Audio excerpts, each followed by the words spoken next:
ಪುತ್ರ ಮೃಣಾಲ್ ಪರ ಪ್ರಚಾರದ ಅಖಾಡಕ್ಕಿಳಿದಿದ್ದಾರೆ ಲಕ್ಷ್ಮೀ ಹೆಬ್ಬಾಳ್ಕರ್. ಬೆಳಗಾವಿಯಲ್ಲಿ ತಾಯಿ ಮಗ ಜೊತೆಯಲ್ಲೇ ಭರ್ಜರಿ ಮತಬೇಟೆಯನ್ನ ಮಾಡ್ತಾ ಇದ್ದಾರೆ.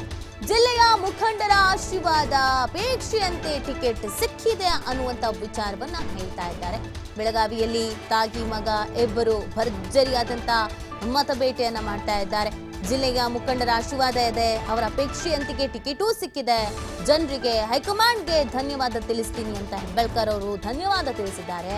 ಪ್ರತಿಯೊಂದು ಚುನಾವಣೆಯನ್ನ ನಾವು ಸವಾಲಾಗಿ ತೆಗೆದುಕೊಳ್ತೇವೆ, ತಾಯಿ ಮಾರ್ಗದರ್ಶನದಲ್ಲಿ ಅಭಿವೃದ್ಧಿ ಕೆಲಸವನ್ನ ಮಾಡ್ತೇನೆ, ಗೆಲುವಿನ ವಿಶ್ವಾಸ ಇದೆ ಅಂತ ಕೈ ಅಭ್ಯರ್ಥಿ ಮೃಣಾಲ್ ಕೂಡ ಹೇಳಿದ್ದಾರೆ.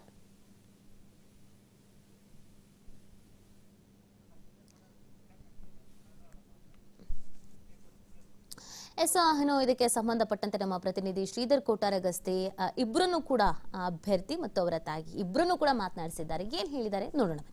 ಬೆಳಗಾವಿ ಲೋಕಸಭೆ ಚುನಾವಣೆ ಅಖಾಡ ಈಗಾಗಲೇ ರಂಗೇರಿದೆ. ಬೆಳಗಾವಿಯ ಕಾಂಗ್ರೆಸ್ ಅಭ್ಯರ್ಥಿಯಾಗಿ ಮೃಣಾಲ್ ಹೆಬ್ಬಾಳ್ಕರ್ ಹೆಸರು ಈಗ ಘೋಷಣೆ ಆಗಿರ್ತಕ್ಕಂಥದ್ದು. ಈಗಾಗಲೇ ಅವರು ಫೀಲ್ಡ್ಗಳ ಕೆಲಸವನ್ನು ಕೂಡ ಮಾಡ್ತಾ ಇದ್ದಾರೆ. ಬನ್ನಿ ನಮ್ಮ ಜೊತೆ ಮಾತನಾಡೋದಕ್ಕೆ ಸ್ವತಃ ಕಾಂಗ್ರೆಸ್ ಅಭ್ಯರ್ಥಿ ಮೃಣಾಲ್ ಹೆಬ್ಬಾಳ್ಕರ್ ಇದ್ದಾರೆ.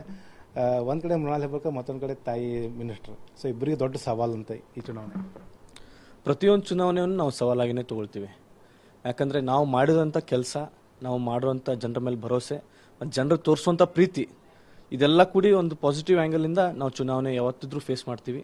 ಅದು ಯಾವುದೇ ಚುನಾವಣೆ ಇರಲಿ, ಅದು ನಮ್ಮ ಮನೆ ಚುನಾವಣೆ ಇರಲಿ ಅಥವಾ ಕಾಂಗ್ರೆಸ್ ಪಕ್ಷದ ಯಾವ ಕಾರ್ಯಕರ್ತನ ಚುನಾವಣೆ ಇರಲಿ, ಎಲ್ಲ ಚುನಾವಣೆಯನ್ನು ಚಾಲೆಂಜ್ ಆಗಿನೇ ಸ್ವೀಕಾರ ಮಾಡ್ತೀವಿ. ಇದನ್ನು ಕೂಡ ಚಾಲೆಂಜ್ ಆಗಿನೇ ಸ್ವೀಕಾರ ಮಾಡ್ತಾ ಇದ್ದೀವಿ.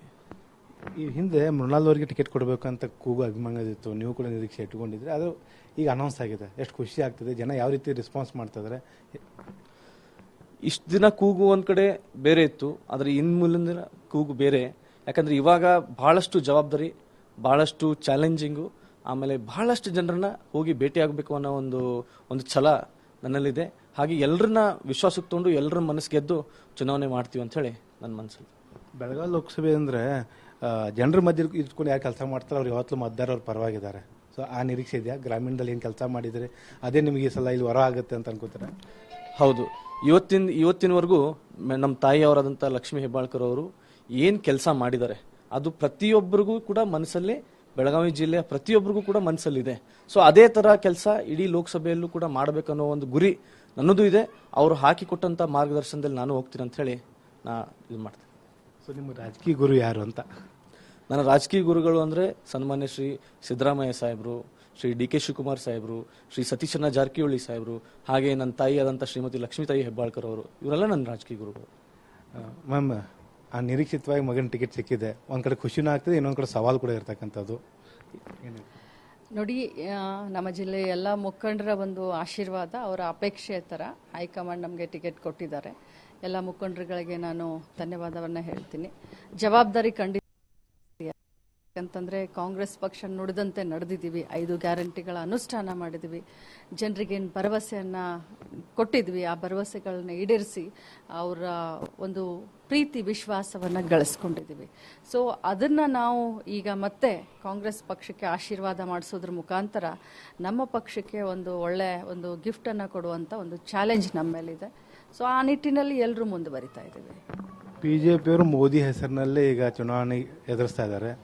ಇಲ್ಲಿ ಮಾಜಿ ಸಿಎಂ ಹೆಸರು ಕೇಳಿಬರ್ತದೆ. ಯಾರೇ ಅಭ್ಯರ್ಥಿ ಆದರೂ ಕೂಡ ಮೋದಿ ಹೆಸರು ಚುನಾವಣೆ ಎದುರಿಸ್ತಾರೆ. ಇನ್ನೊಂದು ಕಡೆ ಸರ್ಕಾರದ 5 ಗ್ಯಾರಂಟಿಗಳು, ಅದರಲ್ಲೂ ನಿಮ್ಮ ಇಲಾಖೆದು ಕೂಡ ಒಂದು ಗ್ಯಾರಂಟಿ, ಗೃಹಲಕ್ಷ್ಮಿ ಗ್ಯಾರಂಟಿ. ಸೊ ಎಷ್ಟು ಜನರ ಮಧ್ಯೆ ಇದು ಪರಿಣಾಮ ಬರುತ್ತೆ ಅಂತ ನಾನು ಒಂದೇ ಮಾತನ್ನು ಹೇಳಲಿಕ್ಕೆ ಬಯಸ್ತೇನೆ. ಜನರು ಜನಪ್ರತಿನಿಧಿಗಳನ್ನು ಯಾಕೆ ಆರಿಸ್ಕಳಿಸ್ತಾರೆ? ಪ್ರಜಾಪ್ರಭುತ್ವದಲ್ಲಿ ಕಣ್ಣಿಗೆ ಕಾಣಿಸುವಂಥ ದೇವರು, ಕಷ್ಟ ಸುಖದಲ್ಲಿ ಸ್ಪಂದಿಸುವಂಥವ್ರು, ಕ್ಷೇತ್ರವನ್ನು ಅಭಿವೃದ್ಧಿ ಪಥದಲ್ಲಿ ತೆಗೆದುಕೊಂಡು ಹೋಗುವಂಥವ್ರು ಜನಪ್ರತಿನಿಧಿಗಳು. ಅದರಲ್ಲಿ ನಾವು ಬೇರೆಯವರ ಹೆಸರು, ಈಗ ನಾವು ಸಿದ್ದರಾಮಯ್ಯನವರ ಹೆಸರು ಹೇಳ್ತೀವಿ, ಮಾತು ತೆಗೆದ್ರೆ ಸಿದ್ದರಾಮಯ್ಯನವರ ಹೆಸರು ಹೇಳ್ತೀವಿ. ಹೋದ ಸಾರಿ ವಿರೋಧ ಪಕ್ಷದಲ್ಲಿ ಇದ್ದುಕೊಂಡು ಒಬ್ಬ ಶಾಸಕಿಯಾಗಿ, ವಿರೋಧ ಪಕ್ಷದ ಶಾಸಕಿಯಾಗಿ 1800 ಕೋಟಿಗಿಂತ ಜಾಸ್ತಿ ದುಡ್ಡನ್ನು ತೆಗೆದುಕೊಂಡು ಬಂದು ಗ್ರಾಮೀಣ ಕ್ಷೇತ್ರವನ್ನು ಸುಧಾರಿಸಿದೆ.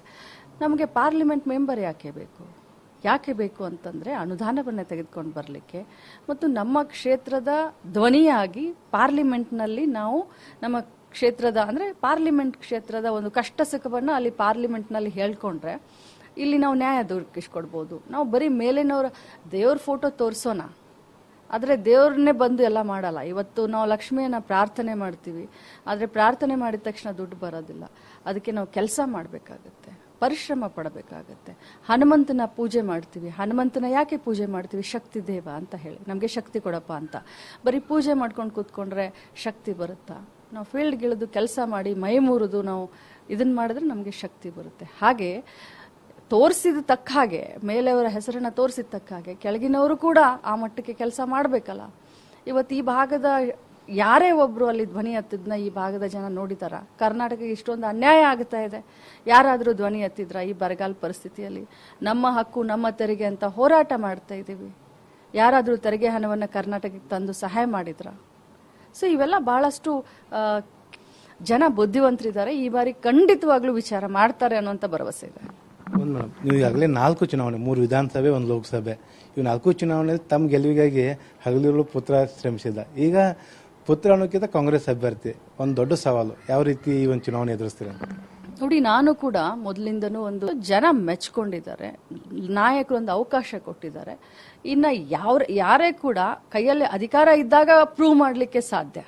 ಅಧಿಕಾರ ಇಲ್ಲದೇನೆ ಜನರ ಪ್ರೀತಿ ವಿಶ್ವಾಸ ಗಳಿಸ್ಕೊಂಡಿದ್ದಾನೆ. ಬಟ್ ಪ್ರತಿಯೊಂದು ಹಂತದಲ್ಲಿ ನನ್ನ ಮಗನಿಗೆ ನಾನು ಬುದ್ಧಿವಾದ ಹೇಳ್ಕೊಂಡಿರ್ತೀನಿ. ನನ್ನ ಮಗನಿಗೆ ಎಲ್ಲೇ ತಪ್ಪಿದ್ರೂ ಕೂಡ ಆ ಕ್ಷಣ ಈ ಜನ ಇದ್ದಾರೆ ಅನ್ನೋದಕ್ಕಿಂತ ಹೆಚ್ಚಾಗಿ ಆ ಕ್ಷಣದಲ್ಲಿ ಅವನಿಗೆ ಕಿವಿ ಹಿಂಡಿ ಬುದ್ಧಿವಾದವನ್ನು ಹೇಳುವಂಥ ಕೆಲಸ ಒಬ್ಬ ತಾಯಿಯಾಗಿ ನಾನು ಮಾಡ್ತೀನಿ.